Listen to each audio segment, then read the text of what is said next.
From beautiful downtown Milwaukee, the mecca of mythicism, it's the Mythicist Milwaukee Show.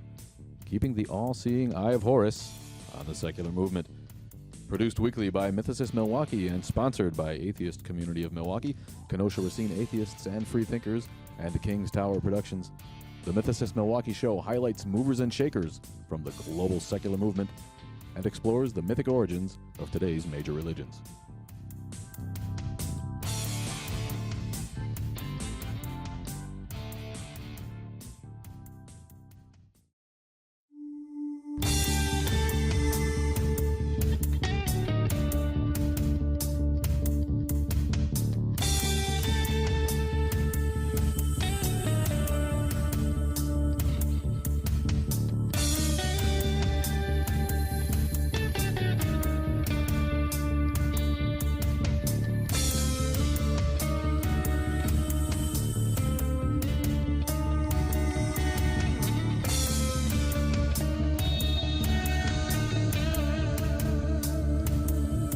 From beautiful downtown Milwaukee, the mecca of mythicism, it's the Mythicist Milwaukee Show.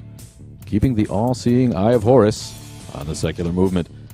Produced weekly by Mythicist Milwaukee and sponsored by Atheist Community of Milwaukee, Kenosha Racine Atheists and Freethinkers, and King's Tower Productions. The Mythicist Milwaukee Show highlights movers and shakers from the global secular movement and explores the mythic origins of today's major religions. Welcome back, ladies and gentlemen, to another episode. It's the Mythicist Milwaukee Show. I'm your host, Rob Moore, the Deacon of Doubt in these parts, as we podcast secularly every week here from downtown Milwaukee.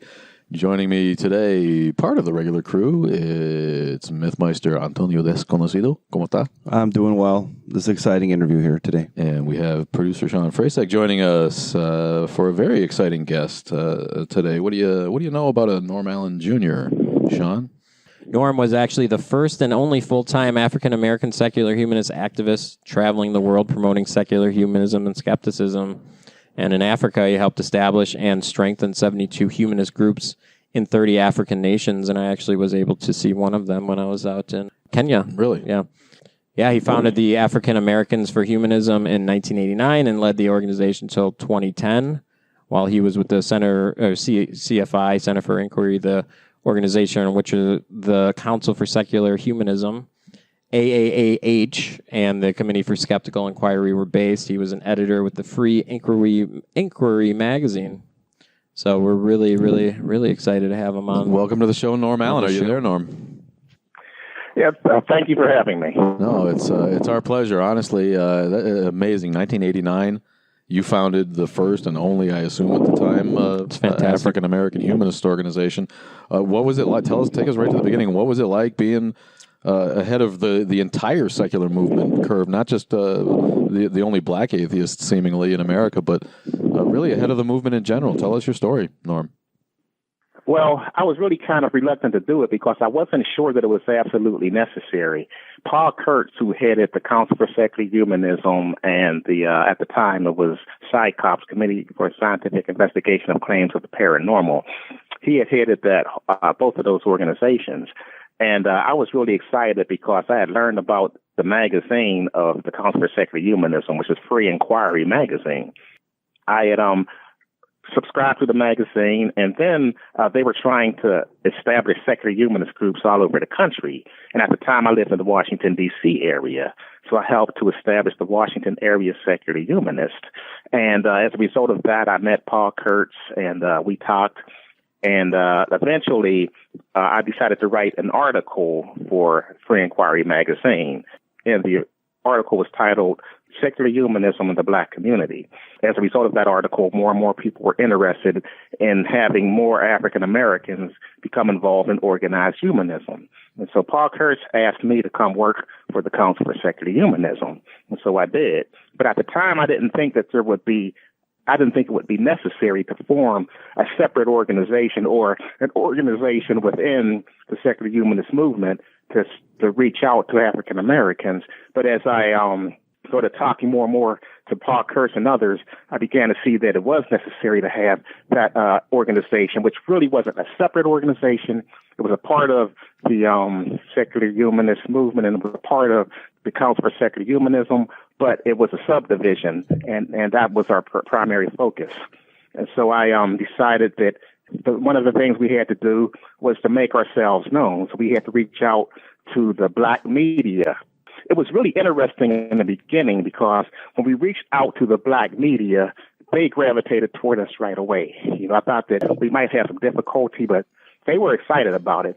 They were thinking, hey, this is something new, it's something different. Black newspapers in the United States, practically all of them were picking up our stories, and they were getting the interviews. And at the time, I think there were like over 400 black radio stations, and quite a few of them were picking up our stories and things like that. So it was really good in the beginning, and more people started to realize who we were. And we were really making a big difference in those early days.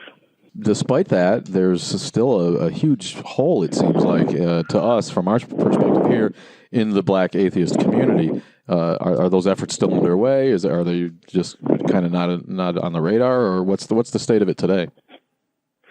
Well, the state of it today, I think it's come a very long way. When I first began, I was, the only full-time African-American secular humanist doing this. But today there are very varied organizations out there of humanists, African-American humanists, who are involved on a regular basis in promoting it.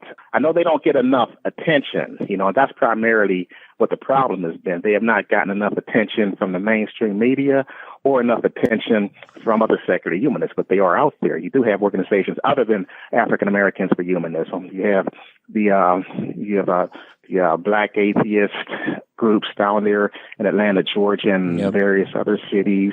And you have black humanist groups in Harlem, New York, and various other parts of the country. So they are out there, but they just really haven't gotten the attention that they deserve.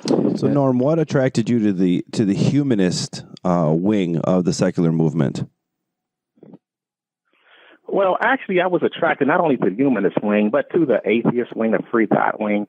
I consider myself, not just a secular humanist, but also an atheist, a free thinker, a rationalist. I embrace all those terms. But for secular humanism, I thought that was something that we could use in the African-American community to help better our condition, because secular humanism isn't simply about rejecting a belief in God. It's also about embracing what we can do in the here and now to help uplift ourselves. And I was really interested in how that could be done. I know that Paul Kurtz used to always talk about the power of humanism, how humanism can transform individuals and societies. And that's what really attracted me to humanism more so than atheism, free thought, rationalism, and skepticism. Does that kind of compound the problem of publicity when humanism being more related to charity works and disaster relief and uplift in the community is not necessarily newsworthy?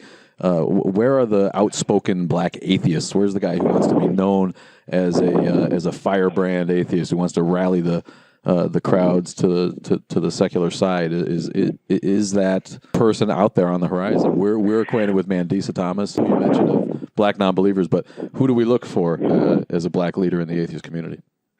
Well, as far as that firebrand black atheist, I don't know. I know that there was someone in Florida I used to work with who wasn't very popular. He wasn't very well known, but he really wanted to get out there, and his name was George Starks. He actually used to be a bodyguard for Madalyn Murray O'Hair way back when she was alive and back when she was big with the American Atheists. And he was one of the most outspoken black firebrands that I've known. If we were to try to change that, if we were to find a black leadership who could more accurately or more vigorously express that to the media, what are the biggest obstacles to remove? Is it a stigma in the black community because it's so religious? Is it a prejudice on the part of the media? What can we do to change this? I think that it would be important for us to get out there, but you said something earlier about the way that we reach out, like as a secular humanist, that's something that really doesn't resonate with the community. I recently remember reading a book by a couple of atheists, and they were talking about atheism and how it needs to be something that is much more respectful. You know, their book was pretty much about reaching out to show that atheists aren't bad people, you know, but that type of message, you know, as important as it is, it's not really popular in the media. The media wants controversy. You know, the media is looking for that firebrand atheist who's going to come out there and do that. And, you know, that's why the new atheists have been so big. The new atheists are really in your face. You know, they're saying what's on their minds. They're being blunt. And that's the type of message that really resonates with the media. That's what they're looking for. You know, if you don't have that type of firebrand mentality, if you're not coming at it in that type of way, then it's really difficult.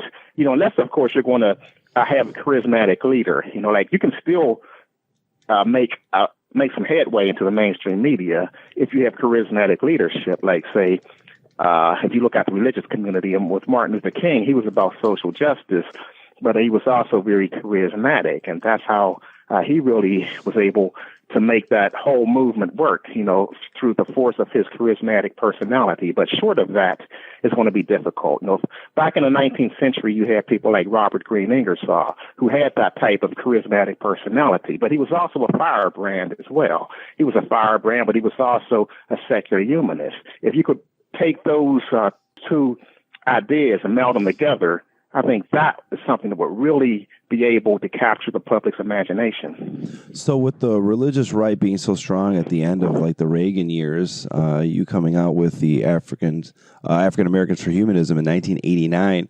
regardless of being a firebrand or not, did you see any backlash within your community or within that religious right for speaking out in this way? I really haven't personally experienced any kind of backlash. I know that some people will talk about that, but I've really had no backlash. I've really never been, you know, attacked in any way, be it physically or verbally. I think that if you get the message out there, I mean, this is a message that really resonates with a lot of people. I remember back when I was working with the Council for Secular Humanism, and when I was heading African Americans for Humanism, we used to go to Kansas City, and we had an organization of African American humanists down there, and they were part of what was then known as the Eupraxiphy Center. Eupraxiphy being a word coined by Paul Kurtz, which means wisdom and good conduct in living. And we had an organization down there, and it really resonated very strongly with the Black community because they were dealing with things that the Black community was interested in. They were dealing with opposition to police brutality and even the whole cultural aspect. You know, they were having things like soul food dinners, poetry readings, jazz and blues nights and things like that. And so sometimes that's the way that you can get people, you know, not just talking about social justice, but relating to them culturally, you know, and it worked, you know. And that's just here in the United States. And if you go into other parts of the world, like when I was in Africa, there were humanists there that were using music. They were using plays. They were tapping into what people can relate to in the culture in order to promote a non-religious worldview.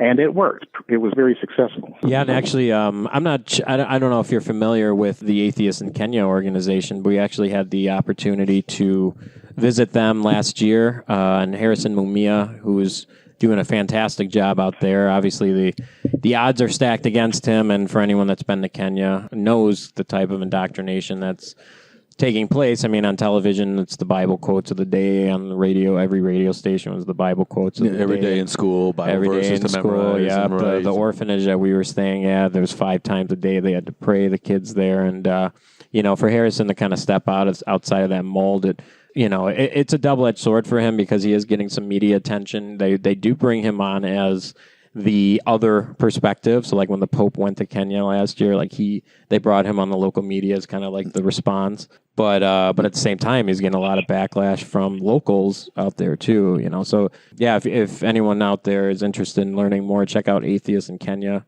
Fantastic organization out there.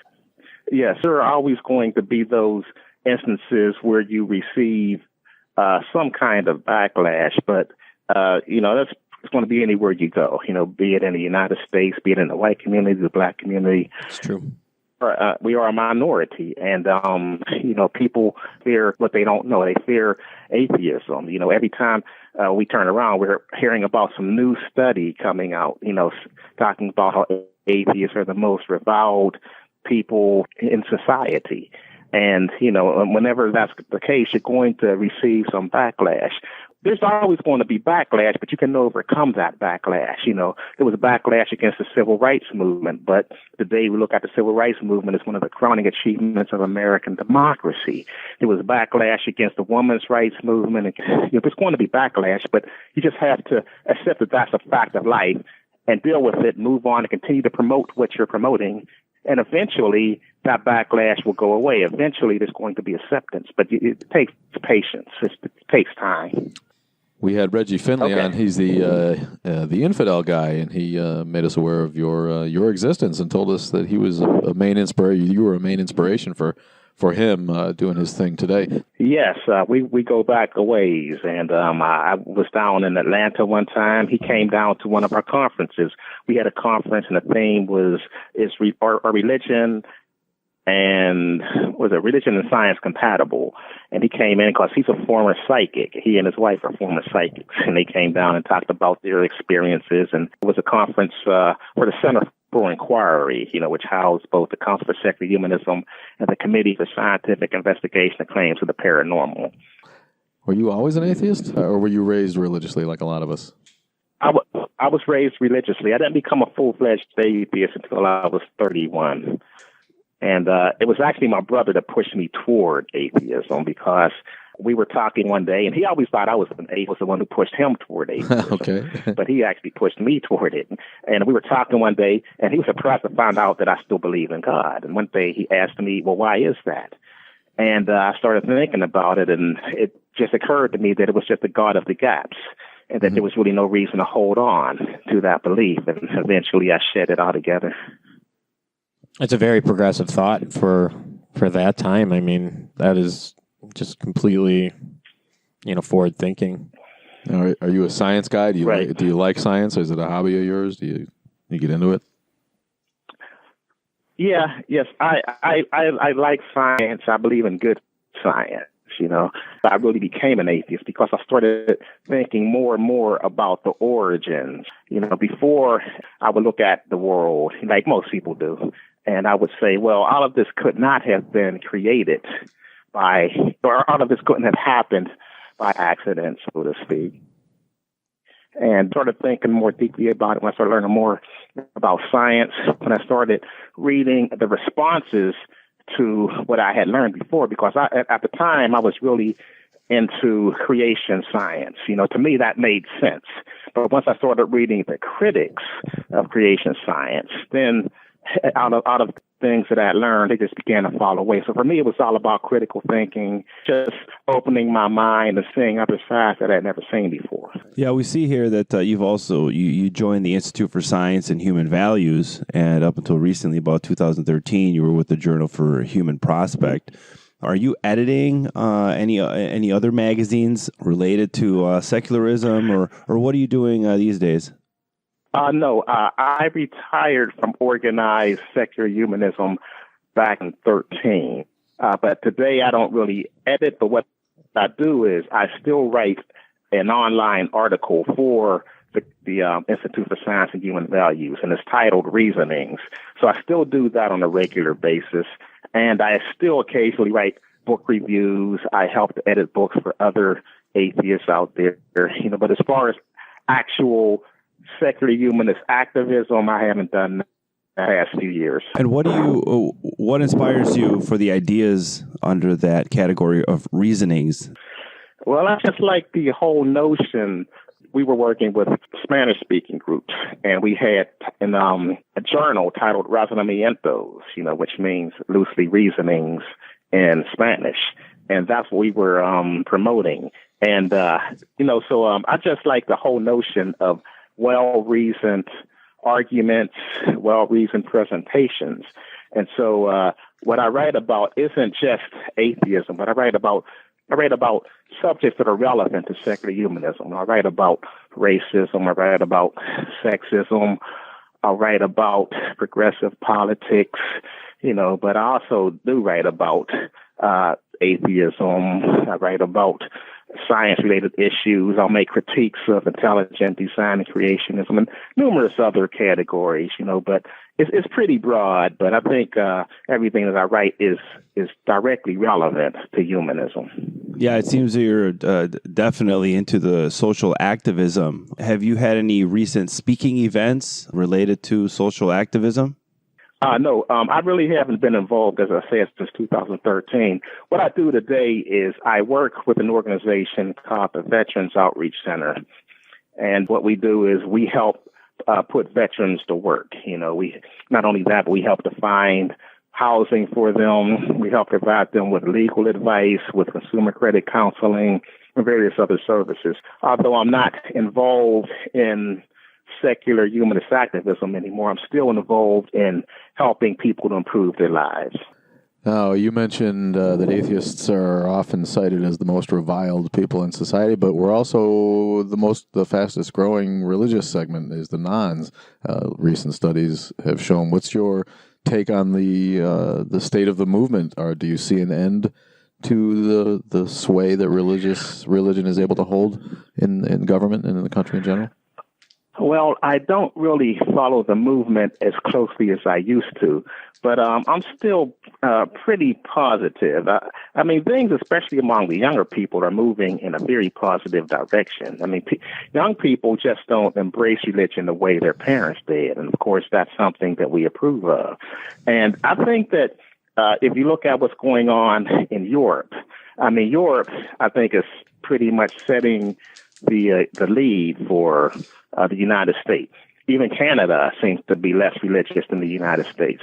I think that in the near future, things really could change, but I'm not as naive as I used to be. For some reason, when I was younger, I used to believe that once we got, say, to the year 2000, like that's back when you had all of that Y2K hysteria. Mm-hmm. Everyone believed that, Jesus was going to come soon. And of course, we knew that wasn't going to happen. But I was actually of the opinion that all of that Y2K hysteria, once it passed over, people would all of a sudden wake up and realize what a con it all is. But that didn't happen, of course, But I think that with time, who knows, But even if religion continues to grow as it is apparently doing in some parts of the world, I still think that, today, at least it's not as bad as it used to be. I mean, you have people who are, you have a lot of secularists who are making a difference.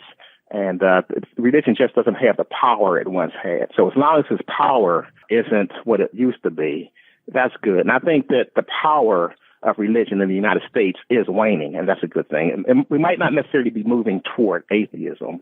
The waning of religion's power, of course, is a good thing, and I do see that seems to be the case throughout the United States. Is this the last civil rights movement? Once atheism goes mainstream, and we hope it does at some point, is there something left after that, or is this basically the last one?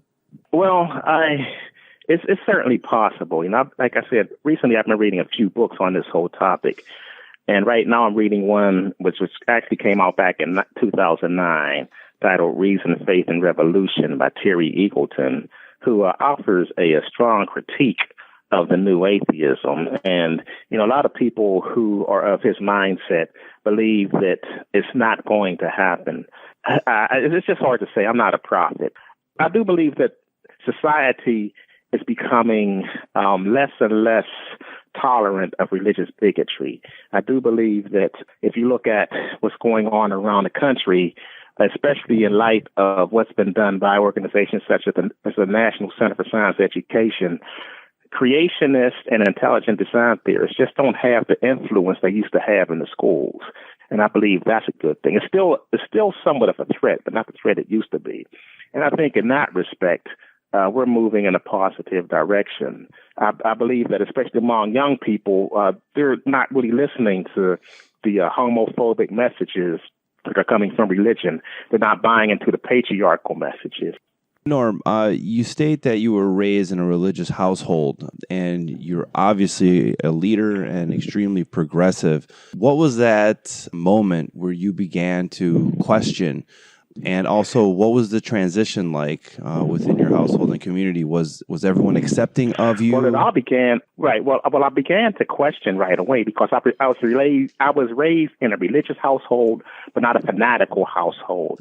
I was raised in a very open-minded household in which my parents always taught me to think for myself, even where religion was concerned.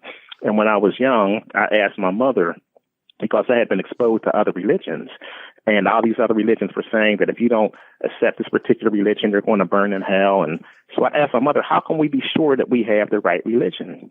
And she said, well, you can't be sure. You just have to, you just have to think about it. And I said, well, what if I decide one day I want to embrace another religion? And she said, well, that's fine. I'll still love you. You just have to think for yourself and come to your own conclusions. And I even asked her, well, what if I decide I don't want to believe in God anymore? And again, she said, well, again, that's fine. As long as remember to get your tickets for Myth Conference 3 featuring the big debate between Robert Price and Bart Ehrman. It wasn't coming up on fanatical October 21st at historic Turner Hall in downtown Milwaukee. And I always had the freedom to Mythicist think for Milwaukee would like to myself, thank so the there was never sponsors any problem. of Myth Information And so Conference for me, 3. Freedom from I didn't Religion experience Foundation, what a lot of people the Sophia Wolf experience. Quadracci I didn't Memorial Fund for experience Stem any Cell Research, ostracism, Edwin Herbert, author of and Mythos I guess being Christos, that I was Atheist the Alliance of oldest America, child in my Atheist family, Republic, Godless that made Engineer, it even easier Kenosha for Racine me. Atheists So and Free for me, Thinkers, there wasn't a Atheist problem. Community of Milwaukee, my parents Polaris have always Financial. accepted me. My whole family has accepted me. And as I said, my brother was also an atheist as well. And so it wasn't a big deal. All we ever insisted in our family is that you think critically and that you be a good person. Whether or not you believe in God was never an issue.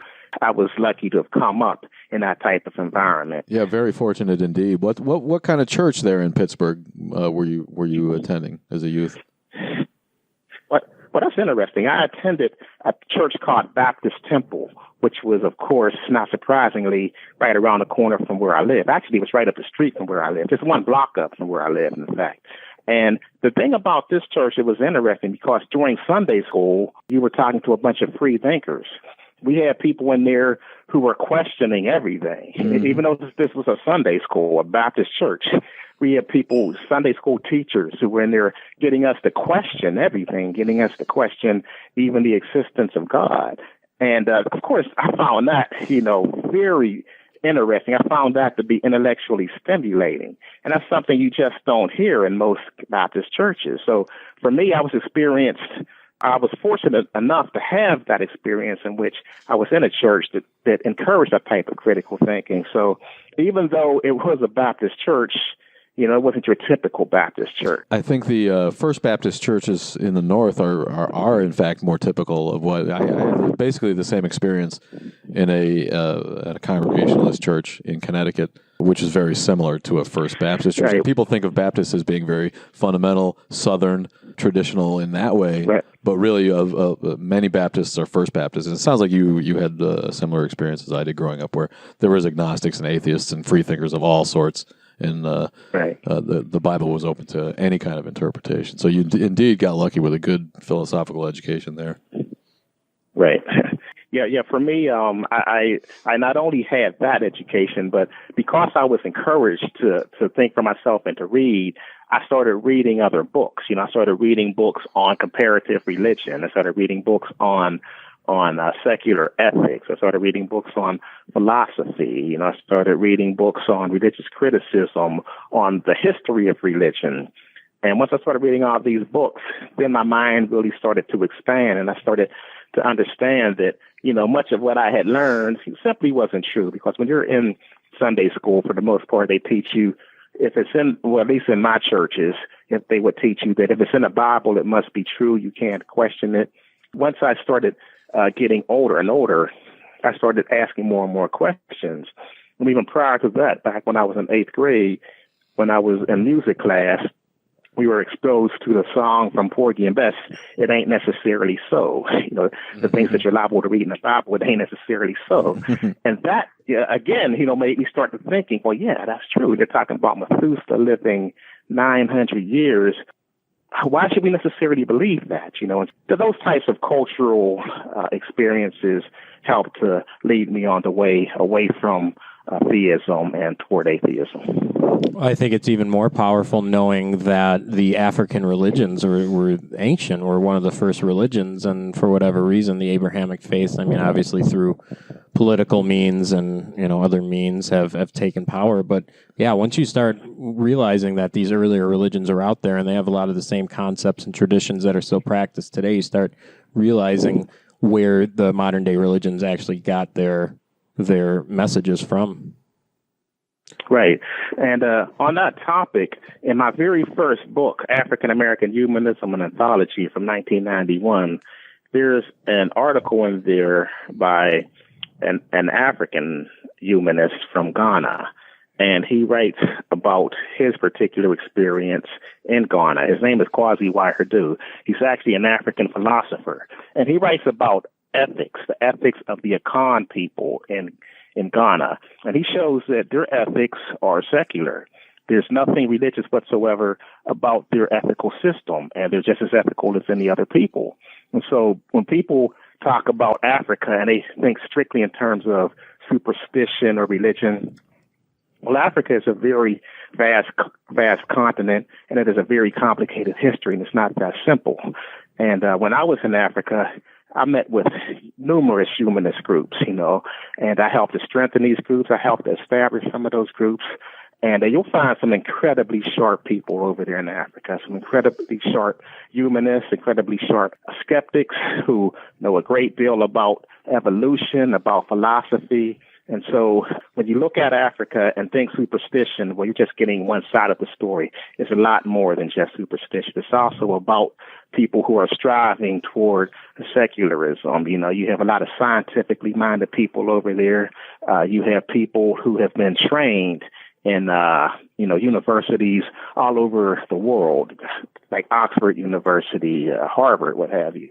And so if people just open their minds, they'll be able to see that it's just not a good idea to try to stereotype any people. When you talk about Africans as a spiritual people, well, some of them are, but some of them are not. Some of them are secular, and some of them have some very strong bases for their secular beliefs.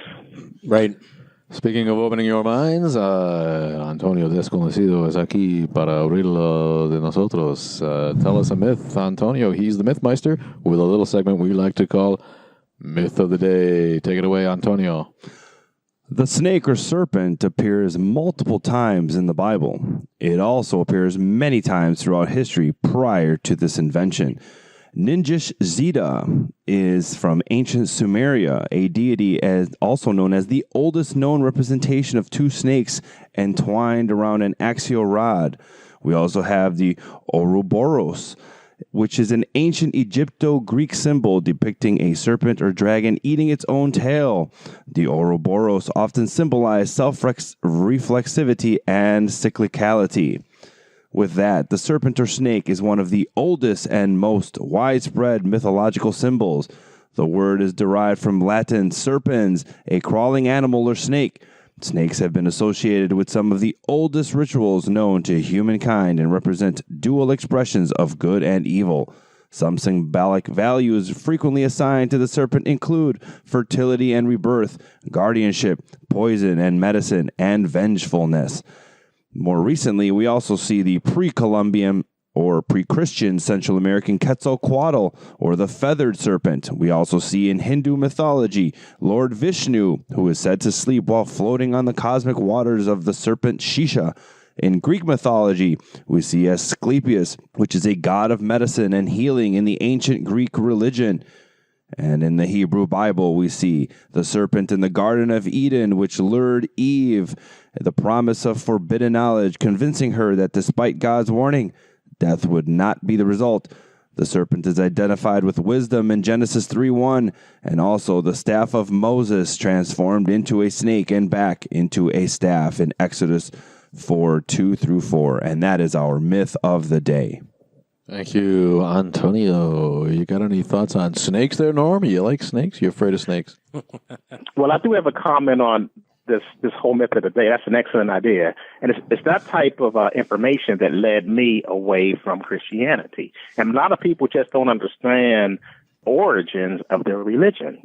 You know, I learned about those types of things. And I remember one time I had called up on a radio program. There was a Christian minister who was talking about Christianity. And I brought up the topic of pre-Christian origins of Christianity. And I mentioned Quetzalcoatl. I mentioned some of the other gods that had preceded Jesus and who, you know, were resurrected Savior gods. And he said that, well, those gods were influenced by Satan. Right. You know, and my response was, well, these gods came before Jesus.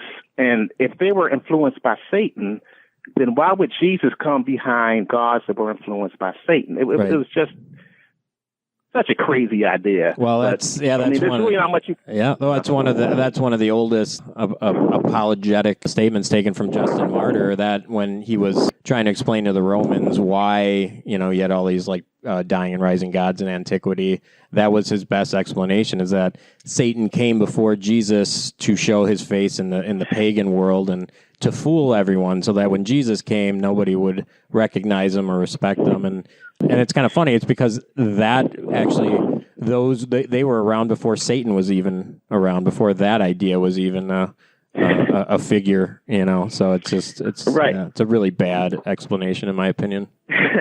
Right. You know, and it's like, you would think that, well, if God knew that Satan had preceded him, then he would have changed up his plan and made it, right. You know, he would have done something different, you know, but instead he decided to just follow Satan's lead, which doesn't make him look too smart. Right. Remember to get your tickets for Myth Information Conference 3, featuring the big debate between Robert Price and Bart Ehrman, coming up on October 21st at historic Turner Hall in downtown Milwaukee. Mythicist Milwaukee would like to thank the sponsors of Myth Information Conference 3, Freedom from Religion Foundation, Sophia Wolf Quadracci Memorial Fund for Stem Cell Research, Edwin Herbert, author of Mythos Christos, Atheist Alliance of America, Atheist Republic, Godless Engineer, Kenosha Racine Atheists and Freethinkers, Atheist Community of Milwaukee, and Polaris Financial. Get your tickets now at mythicistmilwaukee.com. It sounds like you're a man who's a little bit familiar with theology. What do you make of all of that? Do you think Jesus ever existed? Are you familiar with Christ myth theory? Are you a mythicist? Well, actually, I was on Reginald Finley's show one time, and he asked me whether or not I believe Jesus existed. And at the same time, I said I was kind of agnostic on the topic. I just wasn't sure. But I do know that there are a lot of reputable scholars who say that Jesus certainly existed, and they seem to believe that if you believe Jesus did not exist, then you're being downright ridiculous and downright unscholarly.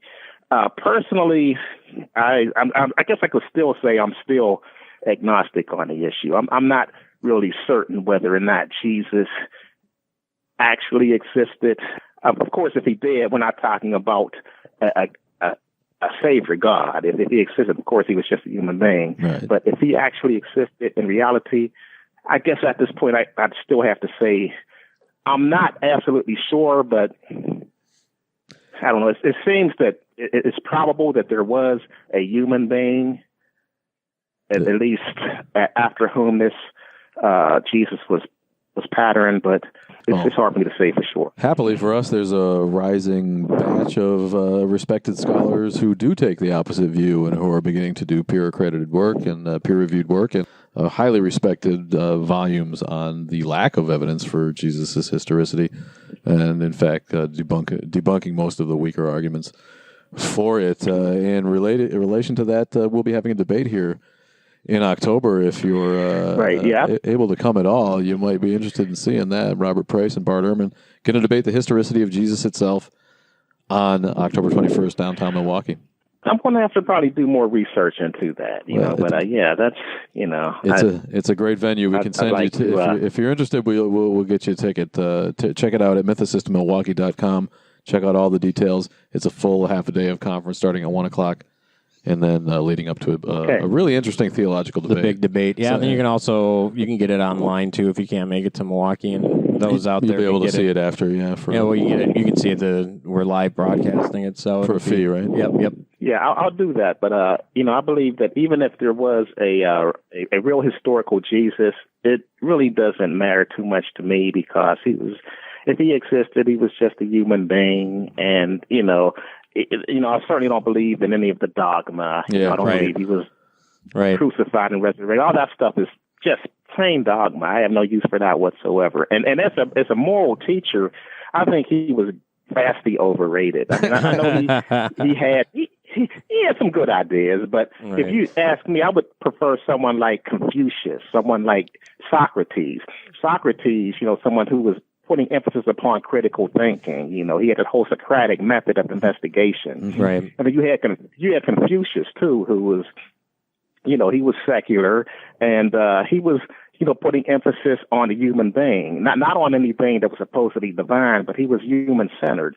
And so I believe there are a whole lot of examples in history far better than Jesus as a moral example. We should investigate Confucianism one of these shows. There's one we don't even hear anybody talk about Confucianism anymore. And when I was a kid, it was mentioned right along with other Eastern religions. You heard a lot about it, along with the Confucius jokes that we all love to tell. And I think the debate over whether or not Jesus historically existed is important in the sense that he is that figure that kind of ties all the Abrahamic faiths together. He's in Judaism, he's in Christianity, he's in Islam, he's in Mormonism, he's in Scientology, he's in all of these other faiths that come in. And, if we can move the consensus, kind of like the consensus was moved with Moses, how he was deemed a historical figure, and now the consensus kind of going the other way and saying he wasn't. If we can do the same thing with Jesus, I think that really starts the tumbling down of all of the faiths. And I think that it moves into where it belongs. It moves into mythology rather than history. And unfortunately, the Abrahamic faiths still have that claim. It's like, this is a historical person. These are historical events. If we can move the consensus away from that, I think that's super powerful. And we can end religion. Well, altogether. I'm really interested in the debate now, but I think that if that is the case, it would definitely be a major feather in our caps. Yeah, agreed. I have a friend, a former humanist colleague, Bill Cook. He's a historian and a philosopher from New Zealand. And I remember reading an article that he had written in one of our publications, The Human Prospect. It was just like the last issue, I believe.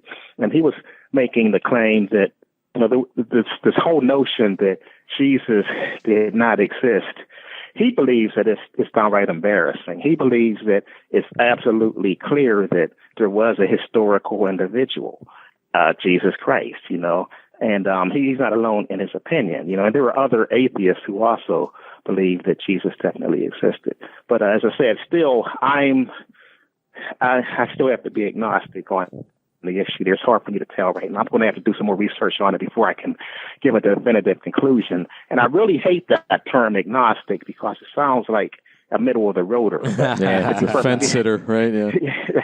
Hey, no, and it's all right. Honest, I just don't know. And that's all right, and that's an absolutely respectable stance to take. If you don't have all the information, you just don't know, and that's okay to say you don't know. Right. And that's one of the issues sometimes that we see with religious fanatics, is they seem to feel like they know everything, and there's no doubt in their mind. And for us, we believe that if somebody just doesn't know and is clear and upfront to say it, we absolutely respect that.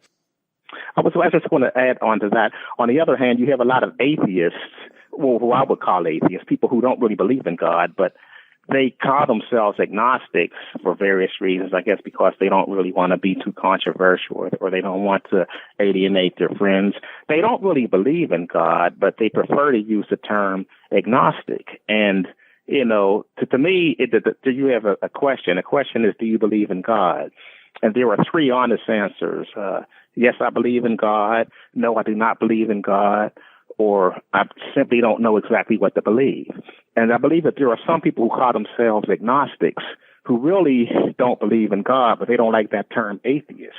And so they want to be able to use a term that they feel won't bring too much opprobrium upon them. And I think that's just a cowardly way to be. If you don't believe, just say that.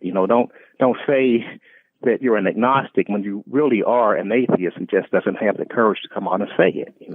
Say what's on your mind. That's what I'm talking about. Preach it, Norm. Atheism. With your experience in Africa, I want to go back to that.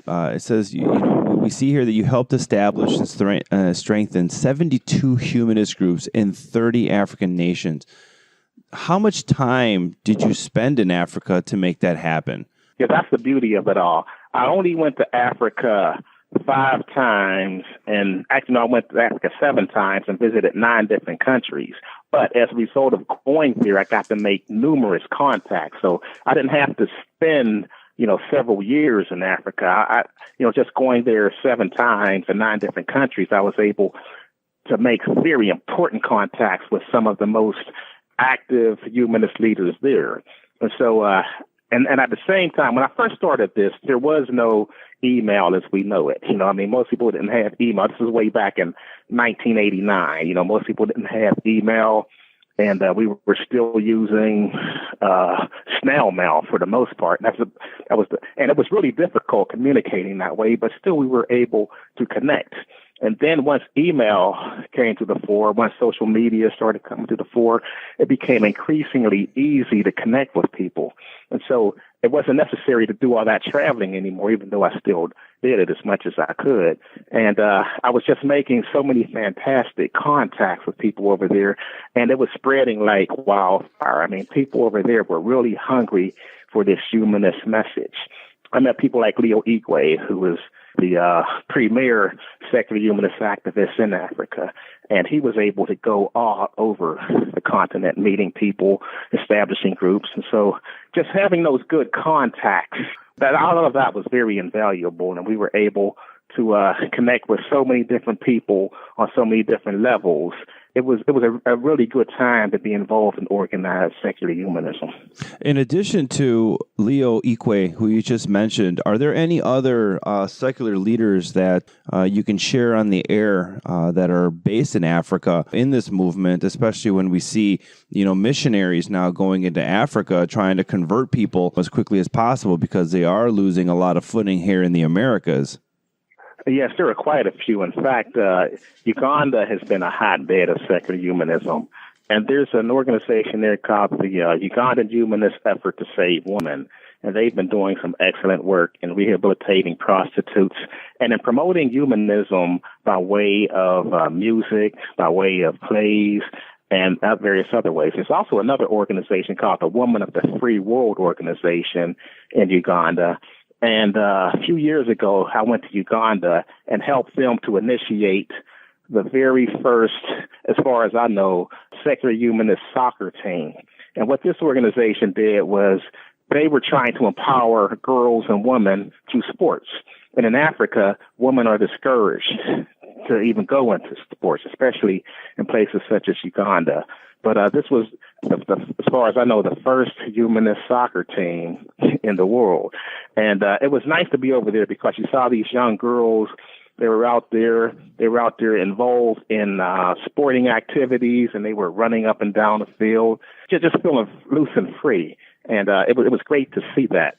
And so that organization is doing very good work and going into the schools as well, promoting a humanist message. And you have groups like that all over Africa. You mentioned Kenya, of course. You mentioned Nigeria. In Ghana, they have numerous humanist groups there. And wow, now it's really grown. And a lot of people just don't know about it, but it's out there. And when I was there, I used to go to various countries in Africa. We were always embraced. We could go to the media. The media would promote what we were saying without any negativity. And so it's out there. Nowadays you can do that. You can go to the media and say what's on your mind. You can, like Leo Igwe on a regular basis, he's having writings promoted, very strong secular and skeptical writings promoted on various African websites, and they're open to it. I think things are going to get better and better in Africa as time goes by. Well, hopefully we've provided a little bit of publicity for all the great work that's going on out there. He's Norm Allen Jr., African-American humanist and absolute atheist pioneer. Sir, it's been an honor and a privilege to talk to you. Thank you so much for all your work, really. Right. And thank you for joining us. Join us again next week when we have Doug Mesner and Nikki Olden Mwango from the Satanist Temple. That, of course, the organization doing the great work, putting science-based clubs and evidence-based after-school clubs in an effort to combat child evangelism and indoctrination in America. So look forward to that. Thanks again for joining us, everybody. On behalf of Antonio and Sean, have a great week. The Mythicist Milwaukee Show is brought to you by Mythicist Milwaukee. Producer Sean Frasek. Associate producer Melanie Lawson. Engineer Jason Lawson. Mythmeister Antonio Blandone. Researcher Kristen Whitaker-Hood. Closing theme written and performed by Shelley Siegel. On behalf of co-host Brian Edward and the entire team, I'm Rob Moore reminding you to keep it safe and keep it secular.